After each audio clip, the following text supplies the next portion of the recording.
বালি সমবায় ব্যাংকের পরিচালন সমিতির ক্ষমতা নির্বাচনের আগেই কার্যত দখল করল তৃণমূল কংগ্রেস।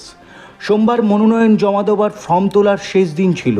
দেখা যায় বিরোধী দলের কেউই মনোনয়ন জমা দেওয়ার ফর্ম তোলেননি। সবকটি ফর্ম তুলেছে শাসক দল তথা তৃণমূল কংগ্রেসের সমর্থিত প্রার্থীরা। এই সমবায় ব্যাংকের পরিচালন সমিতির ৬২ আসনের জন্য ৮৭টি ফর্ম তোলা হয়েছে।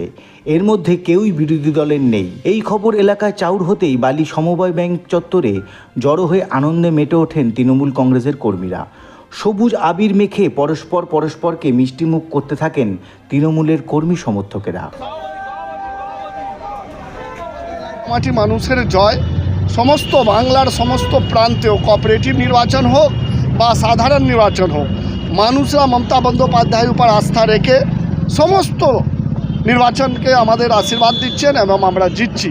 তারই প্রতিফল আজকে বালি কোঅপারেটিভ প্রায় 7 বছর পর নির্বাচন প্রক্রিয়া শুরু হয়েছে। নমিনেশন লাস্ট ডেট আজকে ছিল এবং কোনো বিরোধী দল বিরোধী দলের কোনো একটা লোক বিরোধী দলরা পায়নি যে এসে নমিনেশন তুলবে। আমরা ওয়েট করছিলাম। এই খবর